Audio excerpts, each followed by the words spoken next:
Assalamualaikum warahmatullahi wabarakatuh. Perkenalkan nama saya Neti Melani, tutor mapel sejarah. Nah, pembahasan kita hari ini yaitu tentang perlawanan bangsa Indonesia terhadap kolonialisme dan imperialisme. Nah, yang kita tuntas hari ini yaitu di bagian bidang ekonomi dan politik ya, yang mana ada berbagai kebijakan bangsa Eropa dari mulai Portugis, VOC, hingga pemerintahan Hindu Belanda di bidang ekonomi itu selalu saja membuat rakyat pribumi menderita. Nah, mereka melakukan berbagai perlawanan terhadap ketidakadilan tersebut. Nah, ini ada beberapa bentuk respon atau perlawanan rakyat pribumi terhadap kolonialisme bangsa Eropa di Nusantara. Adanya perlawanan terhadap Portugis.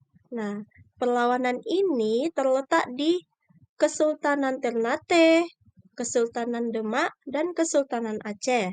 Sedangkan perlawanan terhadap VOC itu terletak di Kesultanan Mataram, Kesultanan Goa atau Makassar, dan Kesultanan Banten. Berikutnya ada perlawanan terhadap pemerintah Hindia Belanda.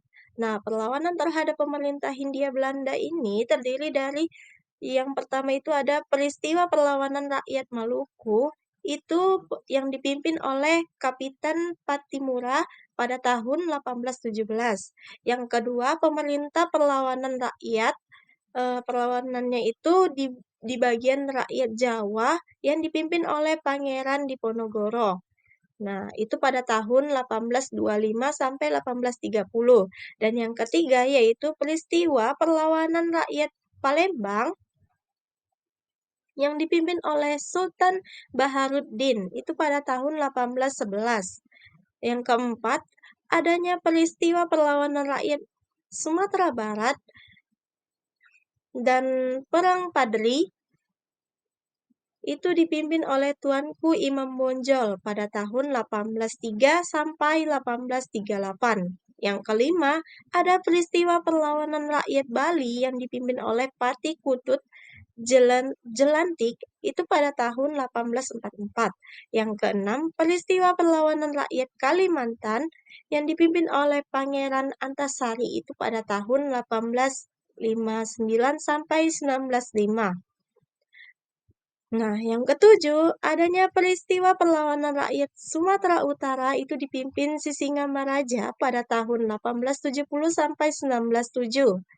Dan yang terakhir, adanya peristiwa perlawanan rakyat Aceh yang dipimpin Sultan Alauddin Muhammad Daud Sheikh itu pada tahun 1641.